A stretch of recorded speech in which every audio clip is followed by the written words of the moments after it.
오늘 주시는 하나님 말씀 보겠습니다. 신약 성경책 요한복음 1장입니다. 35절부터 42절입니다.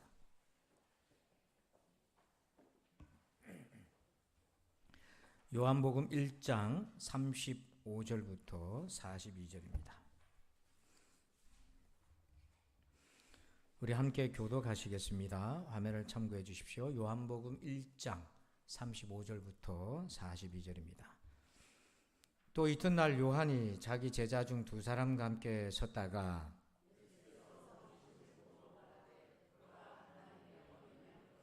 두 제자가 그의 말을 듣고 예수를 따르거늘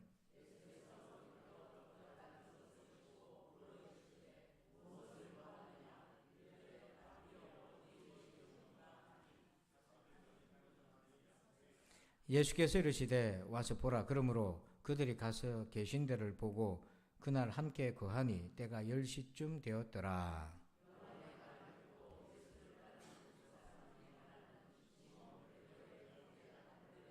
그가 먼저 자기의 형제 시몬을 찾아 말하되 우리아가 메시아를 만났다 하고, 메시아는 번역하면 그리스도라.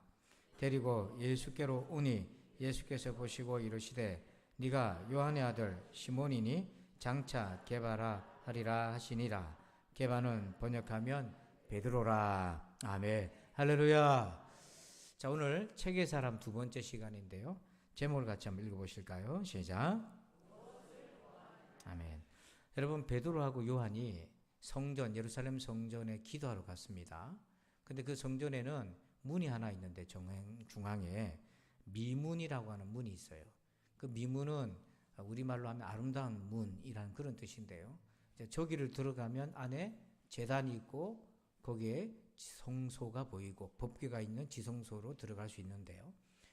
이 안전뱅이는 매일 아침 그가 장애가 있기 때문에 거기 들어갈 수가 없었어요. 율법으로 의해서. 그래서 그 앞에서 구걸을 하고 있었습니다. 어느 날 매일같이 봤던 이제 장애인 구걸이었는데요. 그때 이제 베드로와 요한이 그들에게 이렇게 말을 걸어요. 우리를 한번 보라고. 수많은 사람들이 그곳을 지나가는데 그때 이제 베드로와 요한이 우리를 쳐다봐라. 그래서 이렇게 쳐다봤을 때 3장 5절에 이렇게 얘기합니다. 그가 그들에게서 무엇을 얻을까 하여 바라보거늘. 여러분, 거린이 보면 뭘 위해서 보겠습니까?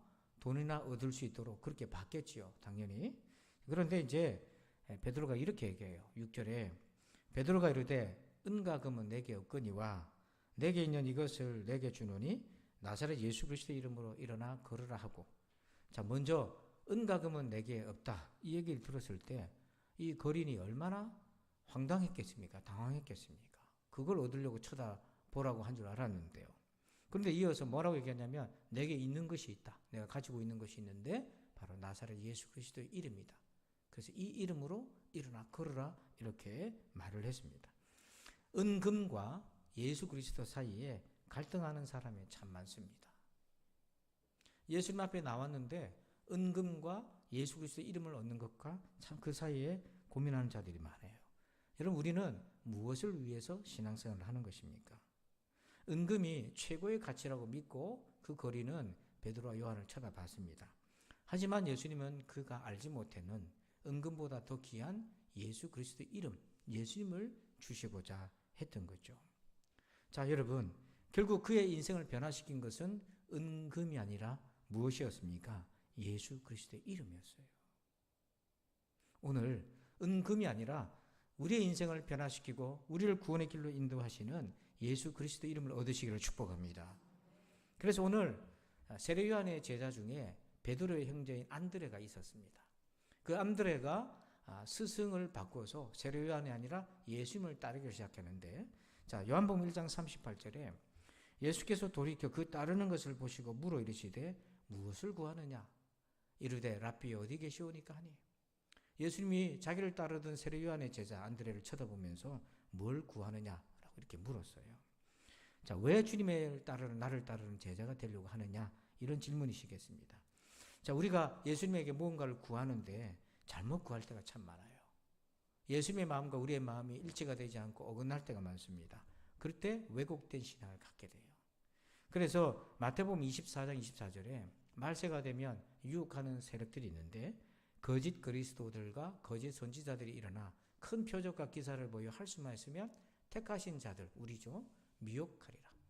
물론 잘못된 교리로 미혹도 하지만은 그 미혹의 핵심 중에 하나는 예수를 따르게 하면서 다른 걸 구하게 만드는 거죠.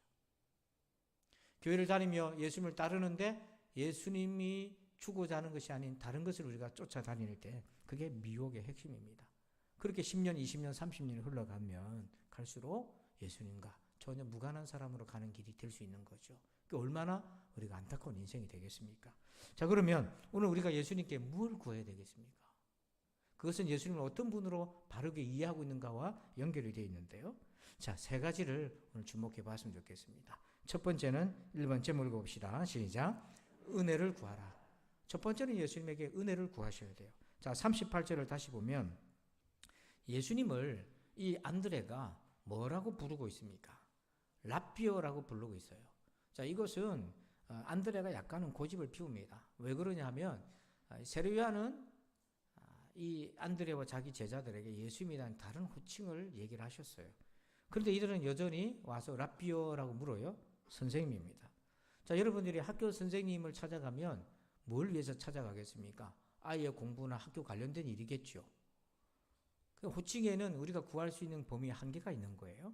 라비오 그러면 지혜와 지식을 구할 텐데 그 당시 라비오 했을 때 사람들이 기대했던 수준이 이런 것들입니다. 누가복음 12장 13절, 14절에 예수님을 따르던 무리 중에 어떤 사람이 예수님을 찾아와서 이렇게 부탁을 해요. 선생님, 내 형을 명하여 유산을 나와 나누게 하소서. 이런 부탁을 해요. 그때 예수님이 뭐라고 대답을 하시냐면 이 사람아, 누가 나를 너희의 재판장이나 물건 나누는 자로 세웠느냐. 이게 이제 랍비들이 하는 일상의 역할들이에요. 모세도 광야에서 하루 종일 백성들 시집이 가려졌잖아요. 나를 랍비의 수준으로 이렇게 생각하느냐. 이렇게 예수님이 대답을 하셨습니다. 오늘 우리가 주님에게 뭔가를 구하기 위해서는 예수님 누구신지를 바르게 알아야 되는 거죠. 자, 세례요한은 제자들에게 예수님을 누구라고 소개했냐면 29절에 이렇게 얘기합니다. 한번 읽어봅시다. 시작. 이튿날 요한이 예수께서 자기에게 나오심을 보고 이르되 보라, 세상 죄를 지고 가는 하나님의 어린 양이로다. 세상 죄를 지고 가는 하나님의 어린 양이다. 그리고 또 한 번 예수님 말씀하셨어요. 36절에 예수께서 거니심을 보고 말하되 보라, 하나님의 어린 양이로다. 여러분, 하나님의 어린 양으로 예수님이 소개되고 있어요.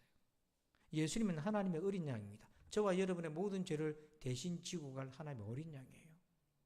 어린 양 그러면 참 마음 아픈 은혜의 사건이 하나 있어요. 하나님이 이삭을 아브라함에게 100세에 얻었던 아들을 하나님께 바치라고 합니다. 모리아산, 지금의 예루살렘에 있는 곳이죠. 그렇지만 아브라함이 순종해서 이삭을 데리고 갑니다. 그래서 22장, 창세기 22장 13절에 아브라함이 눈을 들어 살펴본 적 한 순양이 뒤에 있는데 뿔이 수풀에 걸려 있는지라 아브라함이 가서 그 순양을 가져다가 아들을 모하여 대신하여 번제로 드렸더라. 아들을 죽여야 되는데 이삭은 운명이 죽을 운명이었어요. 그 운명은 저와 여러분의 운명입니다. 죄인에게 주어져 있는 것은 죽음입니다. 영원한 사망인 거죠. 그런데 우리가 죽어야 되는데 근데 하나님은 이삭을 대신할 양을 예비해 놓으셨어요. 그래서 여기서 대신하다 이 표현이 뭐냐면 대속의 은혜, 대신 죄를 속해 주시는 은혜, 그런 뜻입니다. 그때 자기가 죽어야 되는데 자기를 대신할 어린 양이 있는 걸 보고 그리고 그 어린 양이 자기를 대신해서 죽는 것을 봤을 때 이삭의 심정이 어쩌겠어요? 여러분, 그때부터 이삭의 일생은 어떤 인생이냐면 대속의 은혜를 받은 인생이 됩니다. 그때부터는 은혜 아래 있는 인생이 되는 거예요. 그리고 그의 아들 야곱의 일생도 대속의 은혜 아래에 있는 그런 은혜로 인해 존재하게 된 생명들이 되는 것입니다. 그래서 오늘 우리가 주님에게 구해야 될 것이 바로 이것입니다. 이 대속의 은혜를 우리가 구해야 하는 것입니다. 요한복음에서는요, 우리가 지금 설교 시리즈 주제가 책의 사람이잖아요. 왜 책의 사람이냐면 저와 여러분은 예수님을 보고 믿은 게 아니잖아요. 도마는 예수님이 제자였지만은 보고 믿어야 되겠다고 손에 있는 못자국, 입구리, 장자국 손 만져본 그 살아계신 예수님을 보고 믿었어요.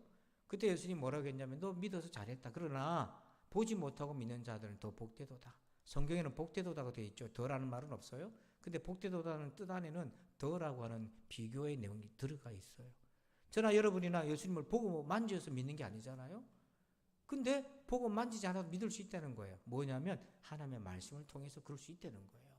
그것으로 목적으로 쓰여진 것이 요한복음이고 확장하면 성경입니다.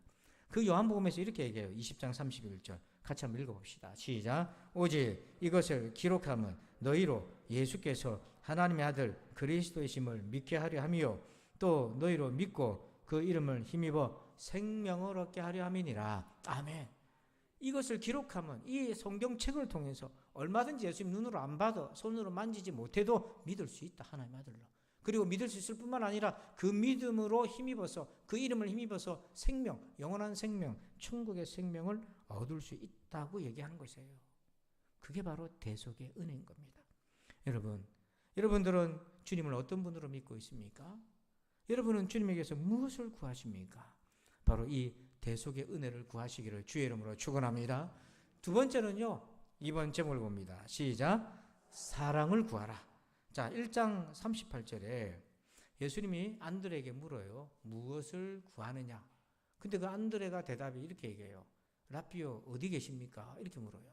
우리식으로 하면 집이 어디십니까? 이 얘기인 거잖아요. 예수님은 굉장히 중요한 질문을 던졌는데 돌아온 답이 집이 어디입니까? 이렇게 다루는 거죠. 자, 인간적으로 현실적으로 안드레가 물었어요. 집이 어디 계세요? 예수님 계신 데가 어디예요? 왜 그렇게 물었습니까? 우리 스승 세례요한이 말한 대로 정말 그분이 메시아가 맞는지 확인하고 싶은 거 아니겠어요? 그래서 39절에 예수께서 이르시되 와서 보라. 그러므로 그들이 가서 계신 데를 보고 그날 함께 거하니 때가 10시쯤 되었더라. 그날 하루 같이 예수님과 동행했습니다. 누군지 알아보려고 옆에서 관찰하면서 하루 지냈습니다. 그리고는 41절에 이렇게 결론을 내리죠.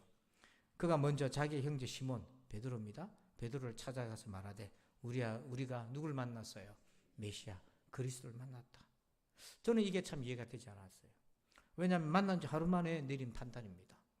안드레가 얼마나 똑똑하길래 한 번 보고 하루 만에 예수님이 메시아인지를 어떻게 알아차렸지? 여러분 한 번 보고 예수님이 메시아인지를 알아차릴 수 있겠습니까? 안드레가 그렇게 똑똑했을까? 그런데 답은 뭐예요? 맞아요. 메시아가 맞아요. 답은 정답이에요. 자, 결론은 적합했습니다. 그런데 내용적인 부분에서 그만큼 충실했을까? 왜냐하면 여러분이 저를 길 가다가도 누가 지인들에게 우리 교회 목사님이야 그러면 그분은 그때부터 저를 뭐로 알게 되죠? 누구를 알게 되죠? 목사를 알아요. 정확한 답이죠. 근데 제가 어떤 목사인지를 알아요, 몰라요? 모릅니다. 여러분은 알아요, 몰라요? 아이고 섭섭해 죽겠네. 모릅니다 이러고 저하고 만난 지가 16년인데 모릅니다 이러면 제가 당황됐잖아요. 깊이 있게 몰라도 알긴 알잖아요. 길 가다가 만난 사람보다는 더 잘 알잖아요. 아이고 얼굴이 빨개지네. 그 안다라고 말하는 깊이가 다르지 않습니까? 그래서 이 안드레가 시몬을 찾아가서 예수님이 그리스도다 메시아다 했을 때에 답은 맞는데 그 친밀함의 시간과 비례하는 거예요. 주님이 어떤 분이시라는 그 고백이 거기에 담겨져 있는지. 그래서 우리가 주님을 알아가는데 결정적인 터닝 포인트가 있어요. 그게 뭐냐면 십자가 전과 후로 나뉘어요. 십자가 전에 제자들은 베드로가 대표적으로 예수님께 이렇게 고백했어요. 마태복음 16장 16절에 시몬 베드로가 대답하이르되 주는 그리스도시요 살아계신 하나님의 아들이시니이다. 맞아요? 틀려요? 맞아요. 정답이에요. 맞습니다. 그런데 이 고백을 하고 난 뒤에 예수님이 체포당합니다. 당국에 체포당해 끌려가요. 그때 제자들은요 다 도망쳐버렸어요. 이 고백이 틀린 건 아닌데 내용적인 부분에 있어서 그 진실함에 있어서 함량이 모자라가지고 다 도망가 버렸어요. 그러나 십자가 이후에 예수님이 부활하시고 난 다음에 제자들을 찾아오셨어요. 그때 도마가 내 만져봐야 믿겠다 했던 도마가 예수님을 만져보고는 이렇게 고백을 합니다. 대표로 고백을 해요. 요한복음 20장 28절에 도마가 대답하이르되 나의 주님이시요 나의 하나님이시니이다. 그전에는 베드로는 주는 그리스도 이렇게 얘기했어요. 이제 도마는 나의 하나님이시다 그런 거죠. 이제 주님이 나의 하나님으로 온 겁니다. 고백이 된 겁니다. 이 고백 안에 뭐가 담겨져 있나? 베드로의 고백과 도마의 고백의 질적 차이가 뭔가? 바로 십자가에서 죽고 부활하신 그 예수 그리스도에 대한 믿음의 고백에서 나온 거예요. 그런데 그 고백을 넘어서서 이 십자가를 통해서만 전달되는 뭔가가 있기 때문이에요. 그래서 도마가 나의 하나님 나의 주님이라고 한 거예요. 그게 뭐냐면 이겁니다. 요한일서 4장 10절. 사랑은 여기 있으니 우리가 하나님을 사랑한 것이 아니요 하나님이 우리를 사랑하사 우리 죄를 속하기 위하여 화목제물로 그 아들을 보내셨습니다. 우리 빨간 글씨만 보면 하나님이 우리를 사랑하사 그 아들을 보내셨다. 십자가에서 예수님을 만나야만 하나님이 나를 얼마나 사랑하는지 어떻게 사랑하신지가 전달이 돼요.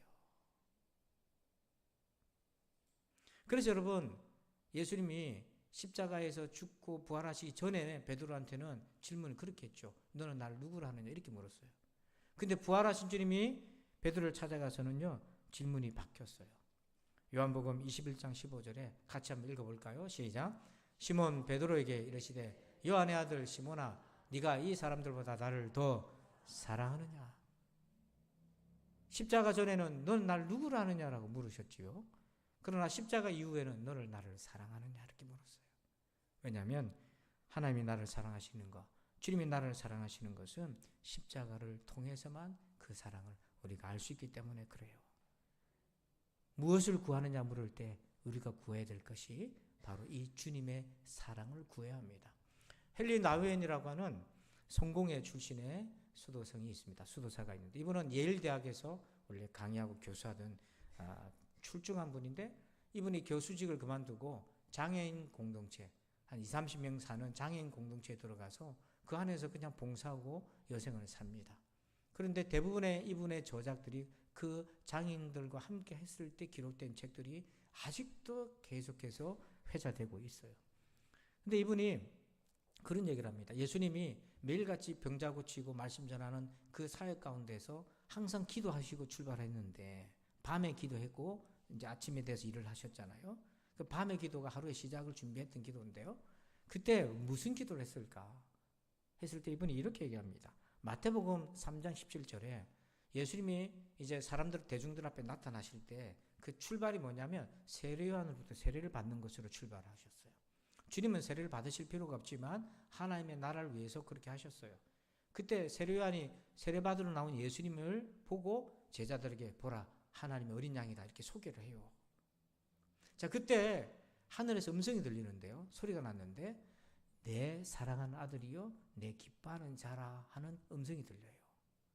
그래서 예수님은 이 헨리 나우엔은 그런 얘기를 합니다. 예수님은 기도하실 때 다른 모든 일거리 사역거리를 놓고 기도한 것이 아니라 1차적으로 했던 기도가 뭐냐면 하나님이 나를 사랑하신다는 그 음성에 귀를 기울였다는 거예요. 하나님 나를 사랑하신다. 이는 내 사랑하는 아들이요 내 기뻐하는 아들이다. 그래서 오늘 우리도 기도할 때에 주의 음성을 들어야 될 때 1차적으로 해야 될 게 뭐냐면 하나님이 나를 사랑하신다는 기도. 내가 하나님의 사랑을 받고 있다는 것. 이것에 귀를 기울여야 된다는 거예요. 영적 기모거리가 된다는 게 뭐냐면 하나님이 나를 사랑하신다는 음성을 듣지 못하는 것이 영적인 기모거리가 되면 그때부터 어떤 일이 생기냐면 우리가 하나님의 사랑으로 우리의 영혼을 채워야 되는데 다른 것으로 채우기 시작하는 거예요. 그 욕구가 해결이 안 돼서 우리 안에는 영적 갈망이 해결이 안 돼가지고 사람으로부터 인정받고 칭찬받으려고 하고 그러다 보니 사람 눈치 보고 비율을 맞춰야 되고 자기 뜻과는 상관없이 끌려다니게 되고 또 그것으로 해결되지 않으니까 세상 정욕적인 것들로 채우다 보니까 실족하고 시험 들고 잘못된 길로 가게 되는 거예요. 이게 현대인의 문제라는 거예요. 이분이 그 예일대학의 교수직을 총망받는 자리를 다 포기하고 거기에 들어갔을 때 허탈한 것이 아니라 오히려 바로 하나님이 나를 사랑하신다는 오히려 장애인들이 자기를 더 사랑해 줘서 자기 오히려 사랑받는 경험을 하면서 주님의 사랑이 이렇게 귀한 것을 알게 된 거죠. 여러분은 주님에게 지금 무엇을 구하고 계십니까? 끝으로 세 번째입니다. 3번째 읽어봅시다. 시작. 삶을 구하라. 자, 예수님을 따르는 사람들은 고민 하나 생깁니다. 어떤 삶을 살 것인가? 내가 어떤 인생으로 내 인생을 채워갈 것인가? 자, 요한복음 1장 42절에 여기에 중요한 힌트가 하나 있어요. 베드로가 이제 예수님을 만나러 왔습니다. 자기 형제 안드레 소개로. 안드레가 데리고 왔죠. 예수께로 오니 예수께서 보시고 그러시되 네가 요한의 아들 시몬이니. 예수님 베드로의 본명을 알았어요. 시몬. 장차 게바라 하리라. 게바는 번역하면 뭐라고요? 베드로다. 번역을 했는데도 못 알아듣겠어 우리가. 베드로가 뭔 뜻이지? 게바랑 베드로랑 똑같은 뜻인데요. 그게 뭐냐면 바로 반석이라는 뜻입니다. 그러니까 시몬에서 게바로 바뀌는 거는 반석으로 바뀌는 거죠. 자, 여기서 이제 우리가 삶의 변화가 와요. 저나 여러분이나 예수님을 십자가에서 부활의 주님 만나기 전에는 시몬의 인생을 사는 거예요. 시몬의 인생이라는 건 뭐냐면 모래 위에 쌓은 존재, 집과 같은 거예요. 참 공교롭게도 신약 성경에 보면 동일 이름이, 똑같은 이름을 가진 사람들이 여러 명 등장합니다. 보면 예수님의 제자 중에 무장 세력 열혈당원이 있었는데 그의 이름도 시몬이었고, 그리고 여러분 유다, 예수님을 배반한 가룟 유다의 아버지 이름도 시몬이고, 그리고 사도행전에 등장하는 마술사 이름도 시몬이고, 그리고 무두장이 또 시몬이고, 바리새인도 시몬이고, 십자가를 대신 지고 같은 구레네 사람도 이름이 시몬이고, 또 글로바의 아들 시몬이라는 자도 있었고 나병한 자 시몬도 있었습니다. 그래서 시몬이라는 이름으로 살 때 제각각 자기 모양대로 다 살아가는데 그들의 인생이라는 것 자체가 머리에 쌓은 집과 같이 끊임없이 요동하고 삶의 방향을 정하지 못하는 그런 인생으로 살았던 거예요. 자, 그런데 26절 한번 봅시다. 마태복음 7장 26절 같이 한번 읽어볼까요? 시작. 나의 이 말을 듣고 행하지 아니하는 자는 그 집을 모래 위에 지은 어리석은 사람 같으리니. 이런 인생이 바로 예수님의 말씀을 듣고 행하지 않는다 이 말은 삶으로 살아가지 않는 사람은 교회를 다녀도 모래 위에 있는 사람처럼 그의 존재 기반이 시몬같이 요동하고 방향을 못 잡는 그런 인생이라는 거죠. 그런데 그렇게 살아왔던 시몬의 이름이 바뀌는 거예요. 게바, 베드로, 반석으로 바뀌어요. 왜 예수님이 그를 반석 게바라 부르셨습니까? 자, 우리 게바라고 하면 1장 42절에 게바라고 하면 번역하면 베드로인데 그게 반석이라는 뜻인데요. 반석의 의미는 마태복음 7장 24절에도 나와 있어요. 그러므로 누구든지 나의 이 말을 듣고 행하는 자는, 행한다는 것은 삶으로 살아가는 사람은 그 집을 반석 위에 베드로죠. 게바죠. 반석 위에 지은 지혜로운 사람 같으리니. 자, 우리는 이제부터 예수님께 뭘 구해야 됩니까? 예수님의 삶을 살아가는 삶을 구하는 거예요. 예수님이 살아갔던 삶을 우리가 따라가는 겁니다. 그게 제자예요. 예수님이 하나님을 사랑하고 천국 복음을 전하시고, 그리고 가난하고 병든 사람들을 위로하시고, 그리고 예수님이 이웃을 사랑하셨던 그 모든 삶을 우리도 따라가서 살아가는 거예요. 예수를 따라도 시몬으로 인생으로 살아가는 인생이 아니라 게바의 인생, 베드로의 인생을 살아가는 것입니다. 그리고 하나님의 나라를 소망하면서 이 땅에 복음의 씨앗을 뿌리고 예수님의 사랑을 나누고 축복의 통로로 살아가는 거죠. 여러분은 어떤 삶을 구합니까? 수많은 시몬의 삶들입니까? 아니면 반석이신 예수님께 기초를 둔 반석 같은 게바의 인생인지요? 여러분, 하나님은 우리에게 말씀을 통해서 예수님이 하나님의 아들이신 걸 믿을 수 있도록 은혜를 주셨어요. 그게 참 큰 복인 것입니다. 근데 그 말씀이 오늘 우리에게 얘기하셔요. 말씀하십니다. 요한복음 1장 38절 우리 함께 읽겠습니다. 시작. 예수께서 돌이켜 그 따르는 것을 보시고 물어 이르시되 무엇을 구하느냐? 여러분은 뭐라고 대답을 하시겠어요? 여러분은 예수님에게서 무엇을 구하십니까? 우리가 예수님에게 그분을 진정 하나님의 어린 양, 세상 죄를 지고 간 하나님의 어린 양으로 믿는다면 세 가지를 꼭 구하셔야 돼요. 첫 번째는 은혜를 구하십시오. 대속의 은혜. 두 번째는 사랑을 구하십시오. 십자가의 사랑을. 세 번째는 예수님의 삶을 구하십시오. 그래서 저와 여러분이 오늘도 하나님의 어린 양 뒤를 따라가는 인생이 되기를 주의 이름으로 축원합니다. 아버지 하나님 감사합니다. 예수님을 따라가는 우리를 보시며 주님이 뒤를 돌아보시며 우리에게 말씀하시기를 무엇을 구하느냐? 은금이 최고의 가치라고 생각하고 고개를 들었던 미문에 앉아있던 안전뱅이, 그러나 그에게 주님이 주신 선물은 바로 예수 그리스도의 이름이었던 것을, 세상은 그 이름을 아무런 가치 없고 비현실적으로 볼 수 있겠으나 주님, 오늘 우리가 하나님의 말씀에서 주님의 눈으로 바라보면 그것처럼 가장 존귀한 이름은 없음을 고백합니다. 미문에 앉아있던 우리들이 은금이 아니라 예수 그리스도의 이름을 얻고 일어나서 그 성전 안으로 뛰어들어가 하나님을 만나며 기뻐하며 예수 그리스도의 삶을 살아가는 인생으로 만들어주신 하나님 감사합니다. 은혜를 구하게 하여 주옵소서. 사랑을 구하게 하여 주옵소서. 예수님의 그 삶을 구하게 하여 주시옵소서. 감사하며 예수님의 이름으로 기도하옵나이다. 아멘. 할렐루야. 우리 서로 좌우로 인사합시다. 은혜를 구합시다. 인사합시다. 우리 죽임당하신 어린 양 그 찬양을 할 텐데요, 이 찬송을 부르시고 우리 한번 짧게 여러분 기도하실 바랍니다. 주님 우리에게 오늘 물으셨잖아요. 뭘 구하느냐. 이때 우리가 화답을 해야죠. 대속의 은혜를 구하시고 십자가의 사랑을 구하시고 예수의 삶을 살아가기를 그렇게 구하시기 바랍니다. 우리 같이 찬양 드리겠습니다.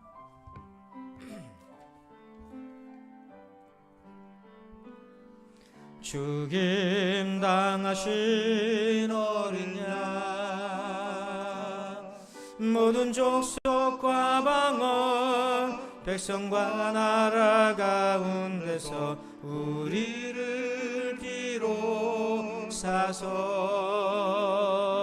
하나님께 드리셨네. 죽임 당하신 어린 양, 우리들을 알아와 제사장 삼아 주셨으니 우리는 주와 함께 이 땅에서 우리 두 손들 가면 고백합시다. 죽임 당하신 어린 양, 모든 족속과 방언 백성과 나라 가운데서 우리를 비로사서 하나님께 드리 후렴으로 찬양합시다. 죽임하신 어린 양, 능력과 부활지혜 힘과 존귀와 영광 찬송 받으시기에 합당하시나. 우리 다시 한번 고백합시다. 주양하신 어린 양, 능력과 부활지혜 힘과 존귀와 영광 찬송 받으시기에 합당하시나. 우리 다시 한번 고백합시다. 죽임 당하신 어린 양, 능력과 부활지혜 힘과 존귀와 영광 찬송 받으시기에 합당하시나. 하나님 아버지 감사합니다. 우리 함께 기도합시다. 하나님, 죽임 당하신 어린 양 뒤를 따라가며 주의 은혜와 사랑과 삶을 구합니다. 우리 함께 주여 한번 외치고 우리 한번 기도하겠습니다. 주여, 아버지 하나님 감사합니다. 아버지 하나님, 보라, 세상 죄를 지고 가는 하나님의 어린 양이로다. 아버지 하나님, 그 주님 앞에 랍비어가 아니라 하나님, 우리 주 예수 그리스도 앞에 대속의 은혜를 구하며 십자가의 사랑을 구하며 예수님의 삶을 구하게 하여 주옵소서. 수많은 시몬의 인생이 아니라 게바의 인생, 베드로의 인생, 반석에서 주를 따라가는 삶을 살아가게 도와주시옵소서. 그래서 우리 성도들을 방황하지 아니하게 도와주시옵소서. 하나님 아버지, 저들의 비어있는 은혜의 곳간을 채워주소서. 저들의 비어있는 사랑의 곳간을 채워주옵소서. 저들의 비어있는 삶의 곳간을 예수로 채워서 은과 금을 넘어서 예수 그리스도의 이름을 얻어서 아버지 하나님 성전으로 뛰어들어가 찬송하며 기뻐하며 변화된 인생, 소망이 있는 인생이 되게 하여 주시옵소서. 오 주님, 우리를 불쌍히 여겨 주옵시고 긍휼히 여겨 주시옵소서. 감사합니다. 주님. 보라, 세상 죄를 지고 가는 하나님의 어린 양이로다. 이제는 우리 구주 예수 그리스도의 은혜와 하나님 아버지의 그 크고 놀라우신 사랑하심과 성령님의 감화 감동 교통 은혜 충만하심의 역사하심이 은과 금이 아니라 내게 있는 예수 그리스도의 이름, 그 이름을 얻으며 대속의 은혜, 십자가의 사랑, 예수의 삶으로 우리의 은혜의 곳간, 사랑의 곳간, 인생의 곳간을 가득 채우기를 갈망하는 우리 모든 부산진의 권속들 위에, 그들의 자손들 위에 이제부터 영원토록 함께 계실지어다. 아멘.